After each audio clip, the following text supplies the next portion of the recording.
everyone, welcome to AMC Rewind. I'm Alicia Malone. This is the show to watch if you'd like some classic film recommendations for your weekend watching. I'm joined, as always, by my co-host, my brother-in-arms, Mr. John Schnepp. Hey, what's going on? We're going to talk about some old school films. What? And making his debut on AMC Rewind from Den of Geek, Don Kaye. How you doing, everybody? Great to be here and looking forward to it. So I thought for this week's episode we should just keep it really simple and talk about must-see classics. These kind of movies that always appear on these lists, like the AFI Top 100 movies, the films that are considered the best movies of all time. So Schnepp, I always get asked with classic films, where do I start? Do you think one of these lists could be a good idea? Lists are okay. I'm sort of an anti-list person myself. Like, I hate when people say, what's your favorite film? I say, none.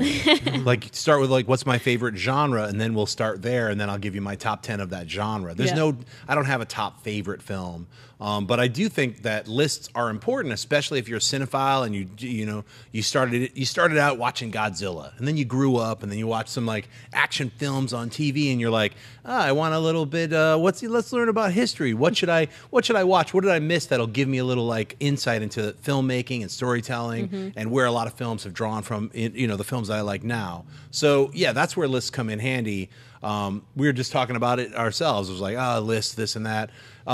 And you always get that, you didn't see that? Yeah. What? You didn't see that? So that's where lists come in too. Like, if you haven't seen Goodfellas, you definitely want to see Goodfellas. Goodfellas, you want to see Godfather. The list goes on. You go backwards in time to learn, then you're watching gangster films. You're watching Out of the Past with Robert Mitchum. You're learning about all these different kinds of amazing films, stories that influence stories that influence stories. So for me, I love tons of movies. So it's really hard for me to like do this list kind of stuff. Yeah. But we were just talking, trying to jumpstart my brain like, oh yeah, those lists. You mentioned Gone with the Wind. You mentioned Lawrence of Arabia. I'll definitely stick with, for me, it's definitely those big, epic, sprawling films. I love seeing Lawrence of Arabia in 70 millimeter. You got to see it at least once in your life. See it projected the way it's supposed to be seen. It's epic. David Lean, amazing film. That's what put Peter O'Toole on the map. So I would say if you haven't seen Lawrence of Arabia, definitely check that one out. Well, I admit a couple of years ago, well, probably like 10 or 15 years ago, I thought, you know what, I'm going to go through the AFI Top 100 list. Now I've seen 98 of 100. There's some obscure ones on there as well.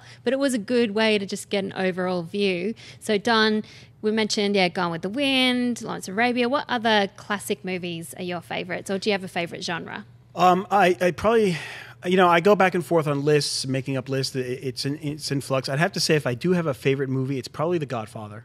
That's kind of stays up near the top for me for a long time. And then after that, I go with things like Dr. Strangelove. A lot of Kubrick makes my if I have a list, a lot of Kubrick, a lot of Coppola, and then going back, certainly talking about Citizen Kane and The Wizard of Oz. What are your Kubricks? What are you like? Give us three of your Kubricks, the ones that you watch that you find yourself watching again besides Dr. Strangelove. Besides Dr. Strangelove, 2001, Clockwork Orange, and I love Clockwork Orange. I love, but I haven't watched in a long time. But I really love Lolita. I don't know if I love The Shining. I don't know if it makes the top echelon of Kubrick, but certainly the ones I just mentioned. Clockwork Orange is my jam. Hitchcock is my jam. So I will rewatch Rear Window at least a couple of times a year. And Psycho, Vertigo, all these great movies. But let's get into our two main movies. Rewind recommends the must-see classic Citizen Kane. This is a movie you have to see. It is often considered the best movie of all time, named as number one on many of those lists, produced by, co-written by, directed by, and starring Orson Welles. It's his first feature film. It's about the life and legacy of Charles Foster Kane, a newspaper magnate, nominated for 9 Oscars, won 1 for Best Original Screenplay. Huge critical success. Wasn't a huge success at the box office. But Schnepp, with this movie, Orson Welles pioneered many new filmmaking techniques, didn't he? He did. He deep focus. You'll hear a lot of these different terminologies thrown around, but Welles, he's somebody that's really, he's like one of those people that you benchmark yourself with, like, man, he made Citizen Kane when he was 24. Yeah. How can you ever keep up with that? Like, look, just make your own stuff. Don't put yourself side by side with anyone. You're your own individual. But if you have to, slap Orson Welles on there and you'll feel a little like, wow, that guy did so much in such a little bit amount of time, and starting with Citizen Kane. It's a fantastic film. It's really a mystery. It's a great film noir that a lot of people, you know, I mean, they feel like it's like homework. Oh, I have to watch Citizen Kane. You should be enjoying Citizen Kane. It's a fantastic film. It's entertaining. It's funny. It has everything that you want in a movie jam-packed into one film,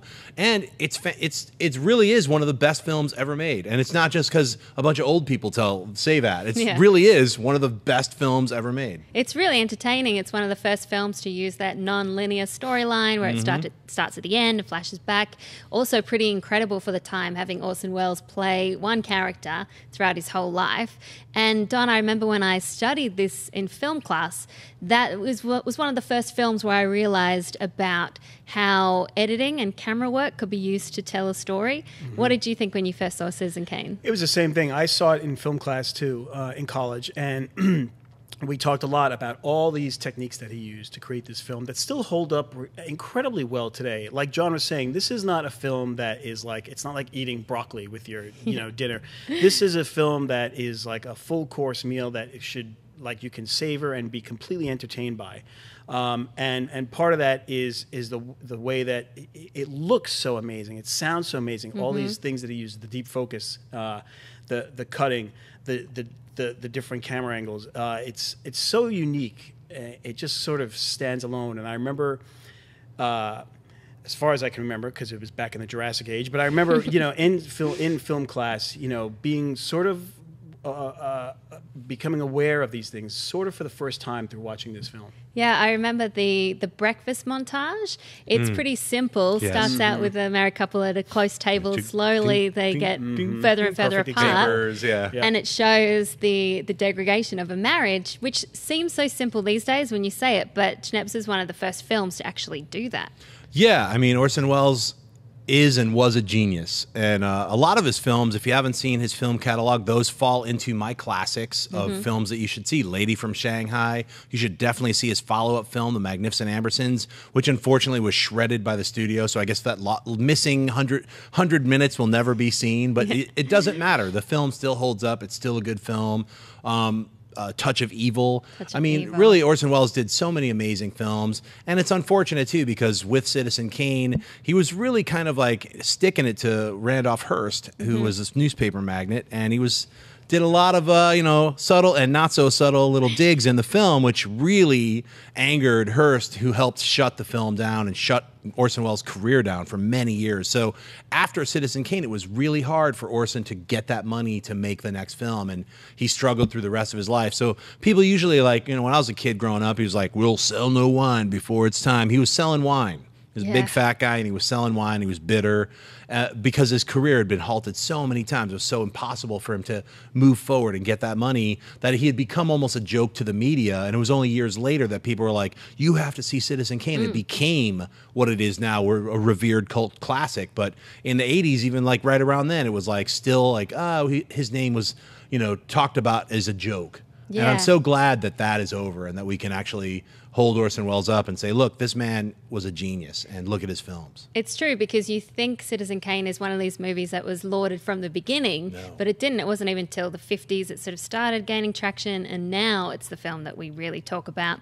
Don, I often get from people who watch it for the first time, they're like, Citizen Kane, more like Citizen Lame. Do you think people should give it a go? Absolutely, 100%. If you have any interest in movies of any kind, you owe it to yourself to see Citizen Kane for all the reasons we've just talked about here: the technique, the storytelling, and just as the entertainment value of it, and the historical perspective of it, and looking at what this guy, Orson Welles, this genius filmmaker, did with this one film.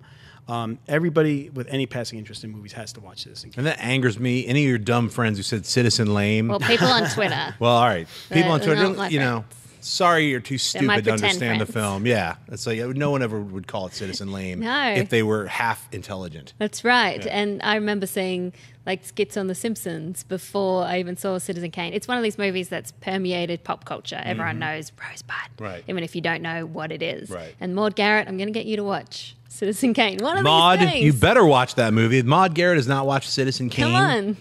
Maud Garrett.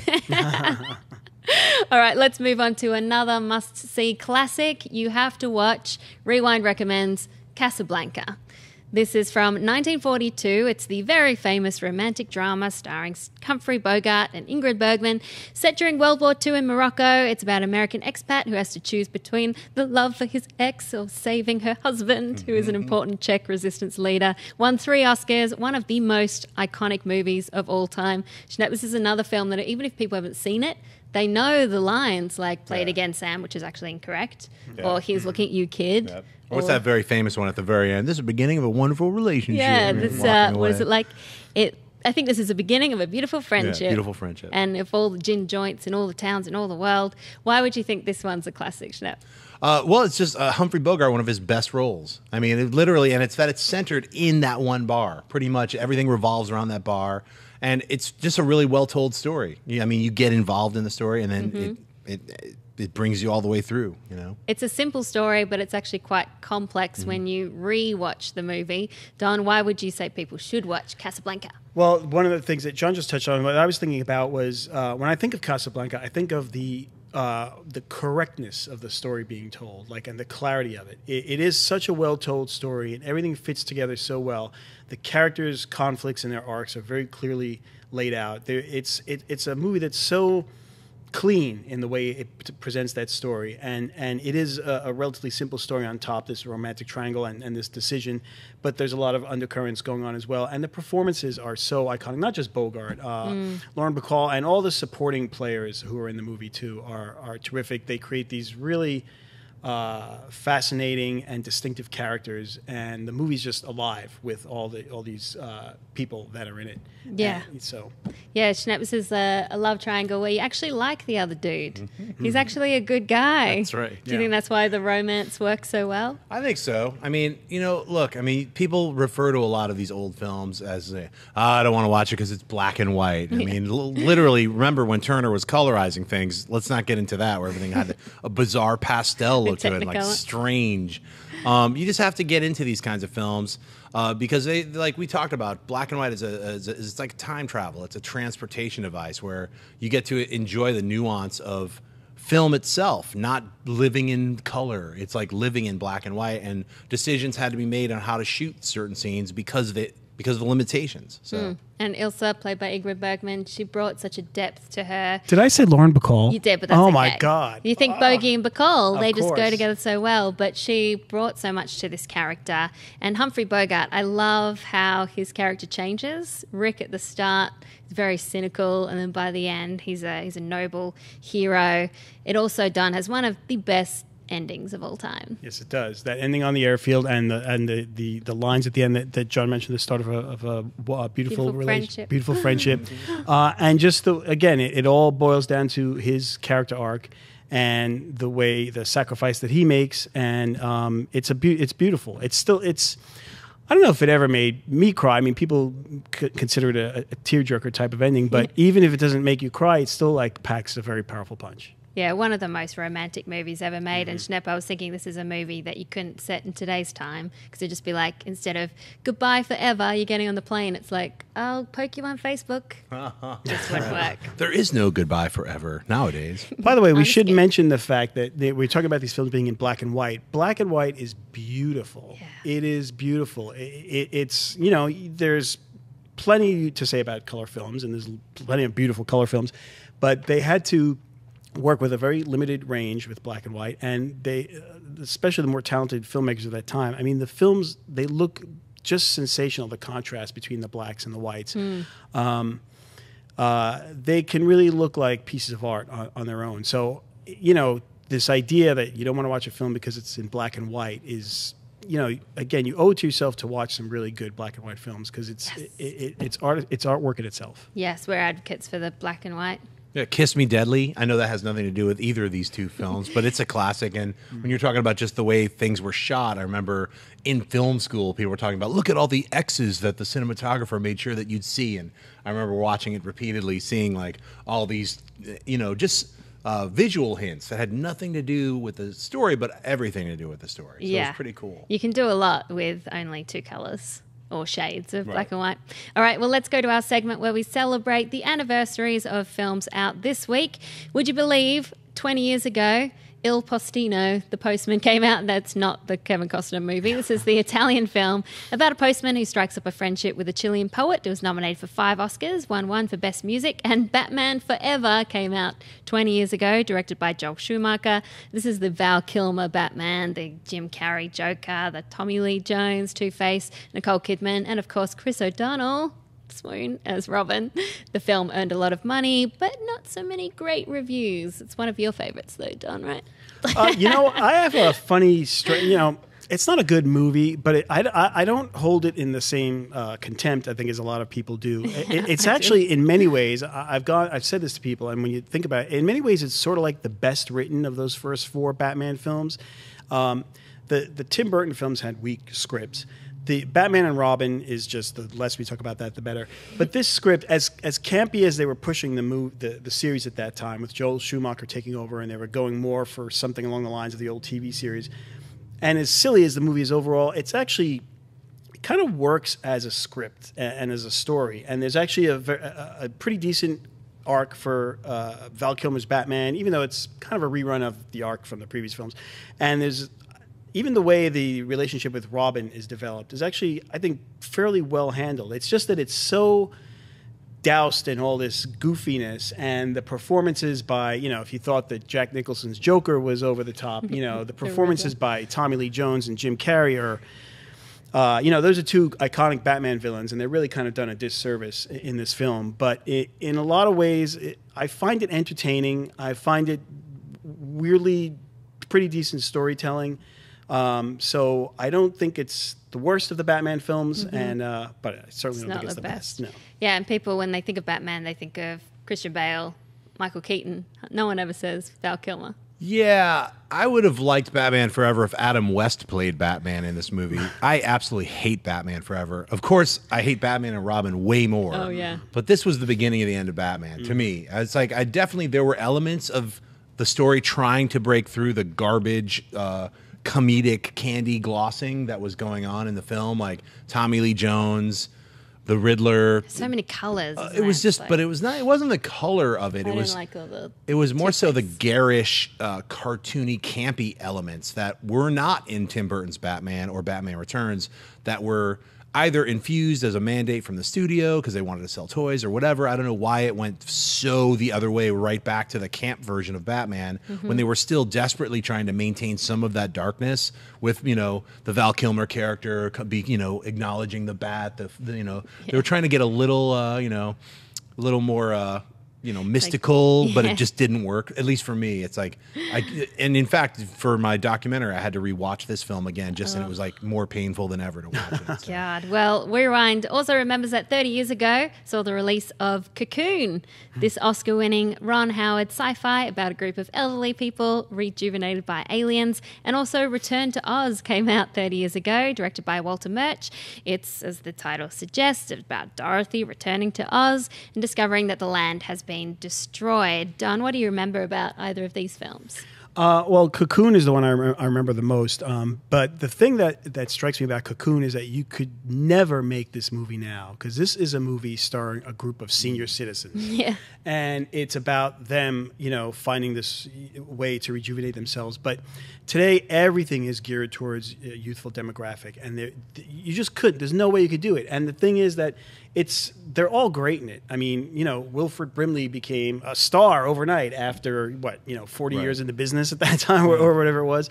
And it is a good story. There's aspects of it that I don't like as much, but it's a good story. It's a moving story about aging, and told in a sci-fi context. And I remember going to see it, and I remember enjoying it. I haven't seen it in a while, so I wouldn't be sure how well it holds up. Yeah. But I think if anything holds up, it's the performances of those actors. Don Amici, and who else? I'm blanking out now. Jessica Tandy, Ewan Cronin. Steve Guttenberg. Right. Not my favorite part of the movie. But and Toni Welch, right? Yeah. She didn't quite have the career her mom did. I don't know where she is these days. But it is a good movie, and it's kind of weird that we're talking about it now, and it's something that you just, like I said, you wouldn't see happen today. 30 years ago. That's pretty astonishing just to think about that. You're right. I mean, they did make a Cocoon 2 it was successful enough. But I remember really liking Cocoon. It was a fun science fiction film, definitely about the aging process and these people rediscovering youth, and via this cool alien. But it kind of bums me out. What you said is true. They couldn't really make a film with aging stars now. But if they did, I would certainly hope that they are making it, but it's just released on DVD or straight to streaming, which a lot of films are released straight to streaming now because they can't do the blockbuster numbers that are needed to. I just saw I'll See You in My Dreams, and that is it's an indie film, but stars Blythe Danner and a group of other older ladies, so that was cool. All right, well, let's get back to our must-see classics theme with our hidden gem. If you want to get more into this theme, then Rewind reveals It Happened One Night from 1934, a screwball rom-com directed by Frank Capra, starring Clark Gable and Claudette Colbert. It's about a pampered socialite who falls in love with a dashing reporter. The first film to win all 5 major Academy Awards for Best Picture, Best Actor, Best Actress, Best Director, and Best Screenplay. And Schnepp, this is one of these movies which seems derivative because it's been copied so many times. It hit the benchmark, and people are just make another one like that. Just make another one like that. I can barely remember it. I saw it like over 30 years ago, so I barely remember it. I just remember her lifting up her skirt to stop a car. Yeah, see that scene you've seen a lot in other films. Yeah, just a lot of refresh my memory. Yeah, well, this was during the Great Depression, so it was kind of an escapist movie. I love these two characters because it's the classic rom-com thing of them being unmatched and them hating each other at the start, then slowly falling for each other. It's kind of a reverse Cinderella story from riches to rags. And again, these things were kind of unique at the time.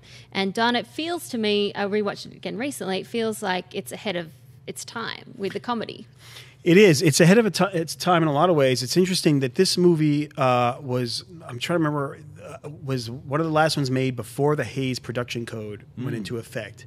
And I'm wondering what effect that might have had on the film. Let our viewers know about the Hays Production Code, because a lot of them wouldn't know. The Hays Production Code was a code that was enforced by, was it passed by Congress or, right? I mean, my memory's a little hazy on it too, but it's basically a set of moral standards that films had to abide by. And so you always had to have, the good guy always had to win, and there was a lot to do with like how much sexuality you could have in a film, that sort of thing.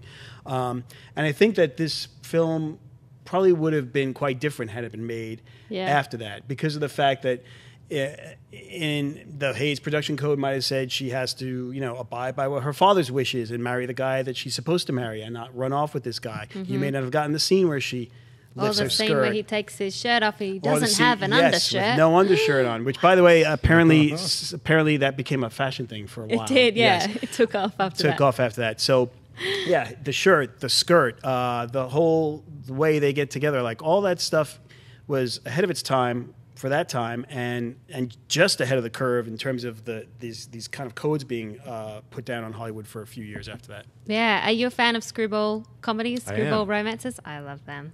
Yeah, His Girl Friday. That's another really good film if people haven't seen it. I always say I want to be Hildy Johnson from His Girl Friday, but people should definitely check out it. It Happened One Night. It's from the 30s, but it does feel like it's very much today. I showed it to a friend who'd never seen it. He really loved it, thought it was really funny, great dialogue, great witty banter between the two. Apparently, after the filming ended, Claudette Colbert said to her friend, "I just finished the worst picture in the world," but it turned out to be a huge hit. And here's a bit of trivia for you. Joseph Stalin, Adolf Hitler, both really enjoyed it. Wow. And it is one of the only 3 you mentioned earlier. It's one of 3 films that have won the big 5 of Academy Awards. The other 2 being One Flew Over the Cuckoo's Nest and The Silence of the Lambs. Wow. 3 very different pictures. Yeah, really very different. But, yeah, worth watching. I didn't get to say anything about Return to Oz. Oh, sorry. Let's go back one second. If you haven't seen Return to Oz, it really is a really cool film. Like, it's the only film directed by Walter Murch, who's a sound designer who did tons of sound design for all your favorite films, not just Star Wars, but a lot of other films. Conversation. The list is endless. And he's also an incredible editor. So I mean, he's a a Renaissance man, but this Yep. is the film that he directed, and it's a strange take on the Wizard of Oz. quite dark. Yeah, it's very dark and grim. So definitely give yourself a chance to check out Return to Oz. It's worth it. Awesome. So there you go. You've got lots of recommendations to watch this weekend. So no excuses. Go watch some classics. Watch Citizen Kane or Casablanca, or Have a One Night, or Return to Oz, or Cocoon. So many to watch, and make sure you let us know what you have watched. John Schnepp, where can people find you online? You guys can find me on Twitter and Instagram at John Schnepp or at TDOSLWA. My film, The Death of Superman Lives What Happened, this documentary is finally coming out July 9th, and you can pre-order your digital download starting tomorrow, June 9th. Go to www.tdoslwh.com. Awesome. I'm there. I'm going to order one. And Don Kaye, thanks so much for joining us. Where can people find you online? You can read my work at denofgeek.us or Blastr, that's BLASTR.com. I write for those two sites primarily. And on Twitter at Don Kaye, DONKAYE. And you can find me on Twitter, Instagram, Facebook, all of that jazz at Alicia Malone. Don't forget to share AMC Rewind with your friends, and I'll see you soon.